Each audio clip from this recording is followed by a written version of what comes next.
everybody. Hey, long time.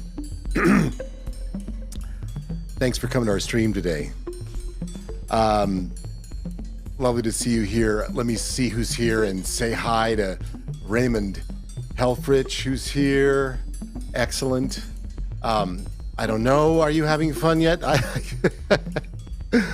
Boy, you know, today is a lovely day. It just started, it was a lovely day. It was a lovely day until it started completely thundering just a few minutes ago. I haven't seen any lightning yet, but heard a bunch of thundering, so I hope you can't hear it. Ake Potter is here. Thank you, Ake, for coming. Hey, you got 4 violin emojis. What can I say? What are the floor switches doing? Goodness, you know, Dan Huber, thanks for coming today. The floor switches do lots of things. And one is just record me in real time. You want to see? I'll show you. Let me first get rid of a few things. Like, there it is. Here we go. The floor pedals do everything from change my sound to actually record me in real time. So I can show you kind of, I hope next stream I'll have some lights on the floor too and some cameras on the floor, and we can show you that. But essentially, if I want to record myself, I can. And then all of a sudden, after having done so, I can do all sorts of different things with loops, like send them super up high and or low, and stutter them and re-record them and maybe record something over them.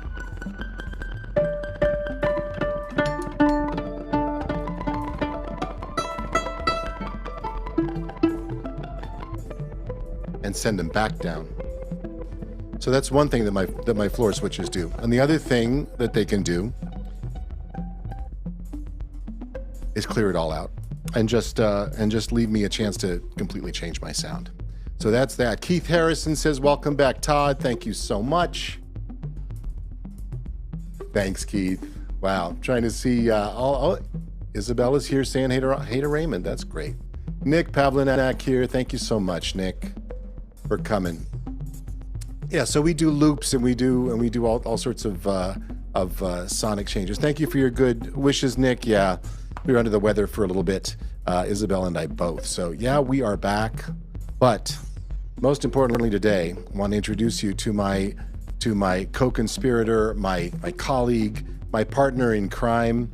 I want you to meet Luke DuBois. Some of you already know him, and some of you don't. But if you don't know Luke, I'm going to introduce you to Luke, and we'll talk a little bit more later in detail. But first of all, just to let you know that all that beautiful visual stuff in the background, that is Luke DuBois. Thanks for joining me today, Luke. Let's see if we can get some audio on him. Hi, Todd. And if we don't, then we don't have it. But it's all good. We'll figure it out. You're there. You got it. We got you. We got you. Cool. Tell us where you're sitting, Luke. Where are you in physical space? Oh, I'm sitting in a production studio next door to my lab at NYU Tandon in downtown Brooklyn. And so, yeah, it's fun. This is super fun. I'm plugged into all sorts of stuff. So, and it's cool. So Luke and I, we used to do, oh man, another thing that I thought of this morning that I didn't quite get done was I was going to get a picture of Luke and myself doing stuff with robots and 3 screens of video up here at Masmoka. It's somewhere obvious. We'll find it one way or another, or maybe Isabel will find it and throw it to you all. But yeah, Luke and I have been working for how many years? Luke, probably 30, right? Would you say? Like a long time. Like 1990? Like more than 20. Definitely more than 20. More than 20. Somewhere between 20 and 30 years. Somewhere between 20 and 30, exactly. Yeah. But the one thing we haven't done is try to stream far apart with Luke in New York and myself up here in North Adams, where my audio hits his visuals. And this is what we always used to do in real time, of course. It was quite easy. right? we used to run cables across the stage and do it that way. Now we just do it over the airwaves. So Luke came in today. It's about 3 hours ago, and we tested everything, and we got stuff running. So big. Oh man, there's the thunder. Whoa! If the stream goes down today, folks, the only reason is because, something electrical happened. So anyway, Luke came in, and in very short order, Mickey and all our great folks, as part of the Belfast method, in the background, put all this stuff together. So it's working now. So we'll show you a little bit more in detail later. But I'm going to fade this out. I'm going to play a piece for you. Actually, that very, very few people have heard, and I don't play it that often. It's partially because it's unpublished. It's going to be it'll be put on a record called the Milltown Collection, and that will happen as soon as I can make it happen. But this was part of a hour-long piece that I wrote for choreographer Stephen Koplowitz, who is a site-specific choreographer, and we did it up at the Bates Mill near Bates College, and it was for a lot. Well, it was for a lot of things, but it was a very large commission for which I was thankful to be invited and asked, and to work with Steve again, who I have worked with for quite a while. So that's what this piece is. I'm not sure what number in the collection it is, and I'm still titling things one by one, so I don't have a title for this. But if you like it, let me know. And this is just something that puts me in a mood. I hope it puts you in a good mood as well. So I keep wanting to tell you what the title is, but there's no title. So anyway, here we go.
Let me go back. See who's here again. Alex Lindsay's here from Marin County. Hey, Alex. Nice. Okay, let's see. Nick Pavlinak says, "Oh, we got title suggestions from Nick." Isabel, pay attention. Isabel's always looking for the title suggestions. She's great at that too. Serendipitous vibrations or just serendipity. Right on. Thanks, Nick. That's cool. Or the thunder variations, the downpour variations. Wow, everybody's putting down. Oh, look, Isabel had one. The downpour variations. It's great. The thunder session from Trish and the Dog-Faced Girls. Boy, you got me on that one. Dan Huber, wow, thank you for this awesome question. Can you describe your music creation process? Is it different when you are creating with another artist? Well, first of all, Dan, my creation process is all about listening. So whether I'm playing against things that I'm creating, or whether I'm working with another person, it's all the same. Now with Luke, it's slightly different, and maybe it's a good time to talk to Luke some more, because Luke and I, when we play on stage together, most often I don't get to see him, because the last thing that we end up doing is putting a monitor in front of me so I can watch what he does. That's always been a mistake. Today, I get to see everything he's doing, and I am responding to it. So right. That's, once again, it's a listening, it's a viewing. What do you think, Luke? Yeah. I mean, not about my creative process, but how do you describe our working together? Oh man, I mean, the thing I've always thought about when we're playing together, and this I think probably does go back 20 years, is this idea of like, with your violin, I always think about like, how can I make you an amplifier that's like a visual amplifier? So like, what are some strategies that,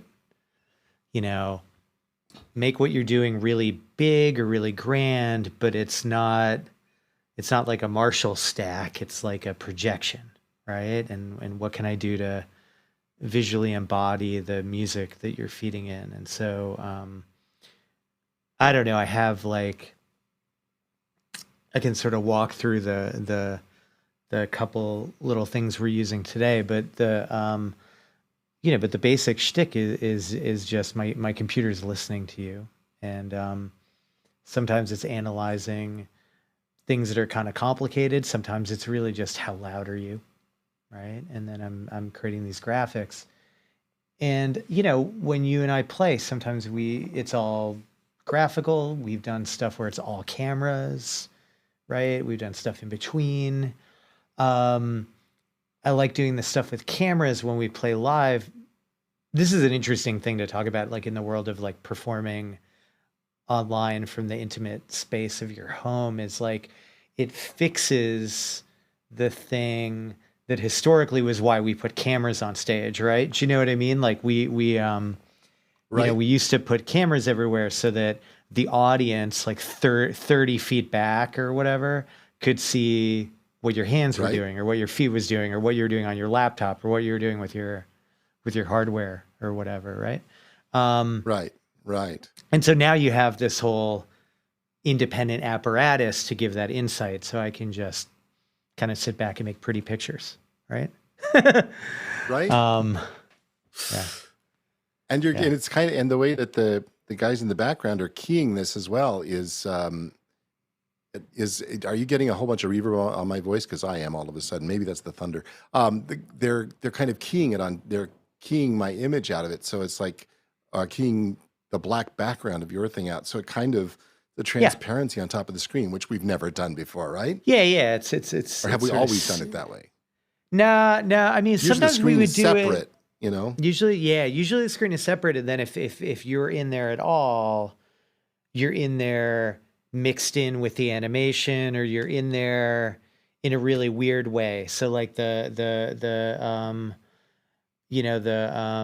the time scrubber, the thing that we've been doing for ages, where if you play if you sort of bring in the image that I am playing, you guys can see this probably. Whoa, let's turn that off. There you go. Right, so that is, your camera feed, but it's a little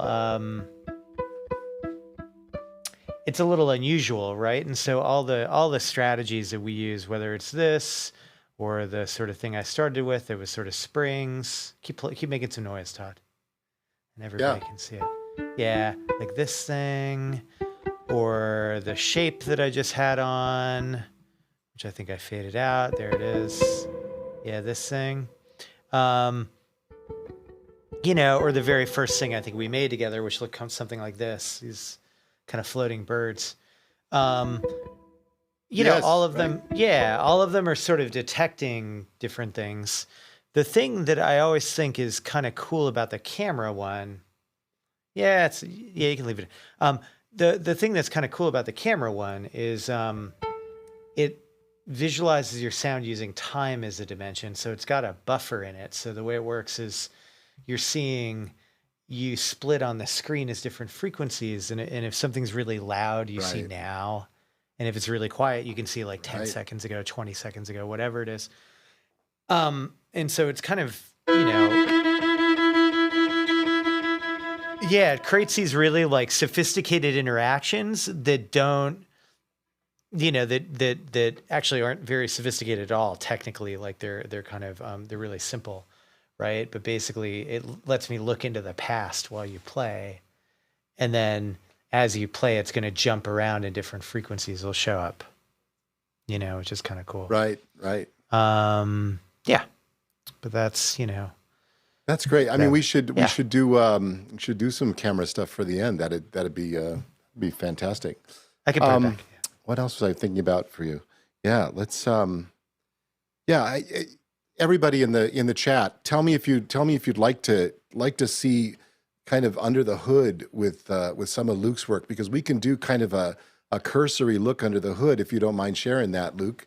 Oh yeah, so I can kind of what he's up to. Yeah, so what I can do here, so like what we're gonna do Because is Dennis Champion Walker, one of our friends, asks what software are you using, so we can start with that. Yeah, so if I switch, like, now you see my computer, right, Todd? You don't see me anymore? Let me see. Yeah, I see your computer. Yeah. Aaron will work that out and pull it up to the front, I'm sure. Yeah. Yeah. So this is so this is the software we're using today. And so this is Max, right? This is Max MSP. And it's really an interesting piece of software, because it's a visual programming language for multimedia. It was originally designed by music people, right? Sort of for composers, for musicians, to do things interactively, primarily with sound, and the support for doing things in graphics came a little bit later.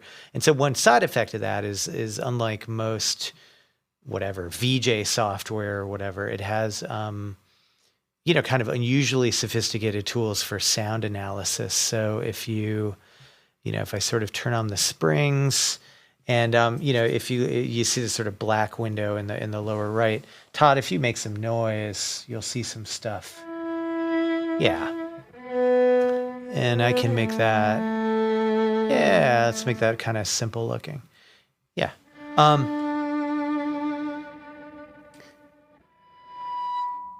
And so it's in some ways it's the simplest thing in the world. Basically, like left to right, it's a spectrum analyzer.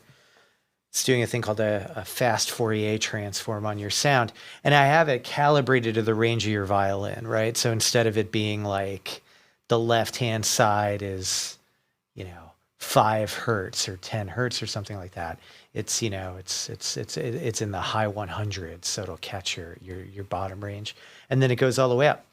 And so it'll kind of visualize the sound, and then I can, rip apart the different frequencies and show them as different shapes. And the way it works is they're spinning in space. And so,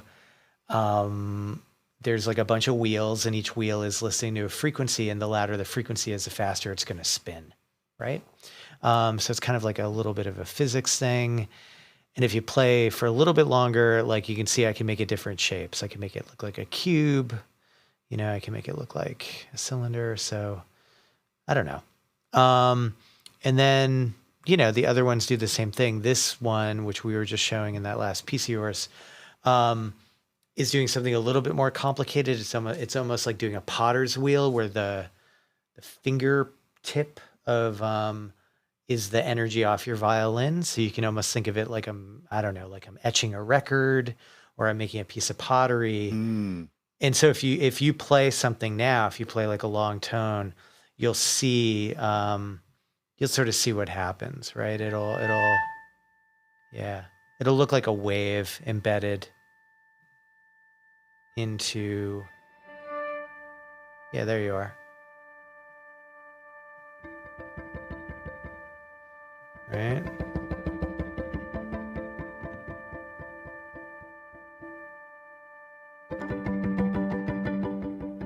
Yeah, it's kind of cool, right? It's beautiful. It's beautiful. Yeah. So kind of cool is a good word. Anybody have any questions? Let me check the chat. Just check. Anybody has any? Let's see what we got on this. Alex says more, please. Absolutely. Thank you.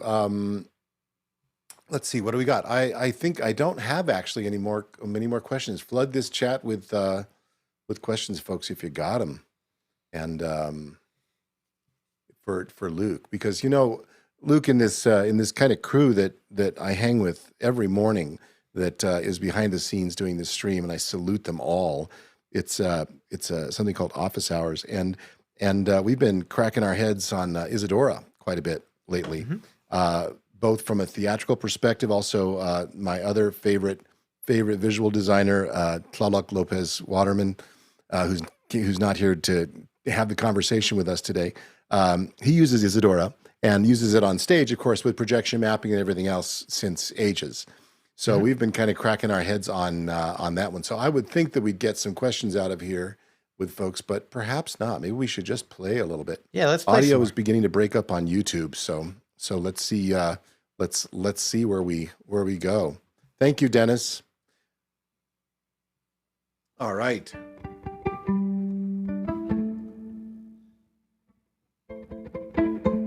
Okay, let's see. What shall we do, Luke? Let me pull my. Okay, so let's see what we get. I think I'm gonna try this. I'm gonna turn my monitor down just a little bit. So funny. We used to go out all the time and travel and pack, and now we stay in our houses and we put all these wires together, and it takes the same amount of sound check, if not more, to make sure everything's kind of smooth. It's so much fun, though, I gotta say. Let me see what we got here for some sound. Hey, everybody watching the stream, thank you so much for coming today. I think we'll probably go out with this. Luke, thank you for joining us. Thank you to Aaron Huslage, Manolo Lozano, Zach, help me, Hankins, Jim Hankins, Mickey Macachor, who's in the Philippines, and all of our wonderful crew behind the scenes for putting all this together. Yeah, it's super cool to just kind of watch.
we'll see you in 2 weeks with more music, more video, and great friends. Let me just say if there's anybody I need to say goodbye to. Thank you, Luke. This was great. Success. Yeah, want to do this again with you super soon. Miniature Musical Army. Thanks. Nick, this tune does not have a title. We make things up as we go, just like cooking. Yeah. Eck. The stunning graphic. Yeah. Thanks, everybody, for coming today. See you in 2 weeks. Thanks, everybody.